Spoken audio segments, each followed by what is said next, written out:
এই গানটি সুরকার লক্ষ্মীকান্ত প্যারেলাল, যিনি লক্ষ্মীকান্ত, তিনি গাইবেন একেবারে ঠিক করে নিয়েছেন।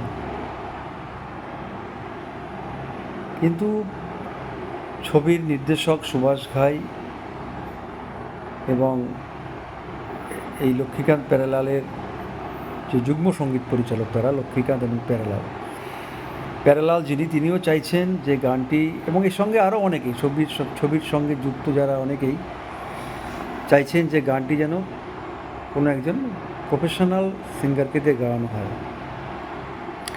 এবং বিশেষত কিশোর কুমারকেই সবাই চাইছেন। কিন্তু লক্ষ্মীকান্ত নাছোড়বান্দা, যে তিনি গানটি খুব ভালো গেয়েছেন, তিনি গানটি ভালো গেয়েছেন, সে ব্যাপারে কোনো সন্দেহ নেই।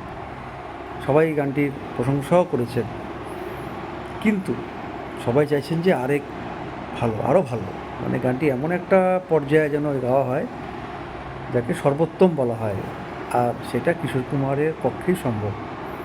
এই গানটি যেরকম লক্ষ্মীকান্ত নাছোড়বান্দা, এদিকে সুভাষ ঘাই, প্যারেলাল এবং ছবির সঙ্গে যুক্ত যারা, তারাও নাছোড়বান্দা যে কিশোর কুমারই গানটি গাইবেন। শেষ পর্যন্ত অনেক টানাপোড়েনের পর কিশোর কুমারকে দিয়েই গানটির ফাইনাল টেক করানো হলো এবং ছবিতে ব্যবহার করা হলো। আর গানটি তো সুপার ডুপার হিটই এবং আজও সমান জনপ্রিয়। যত রিমিক্স হচ্ছে তার মধ্যে বেশিরভাগ এই গানটাও হয়। অত্যন্ত জনপ্রিয় একটি গান। গানটি হলো মেরি উমরকে নজওয়ানো দিল না লাগানা ও দিবানো ওম শান্তি ওম ওম শান্তি ওম।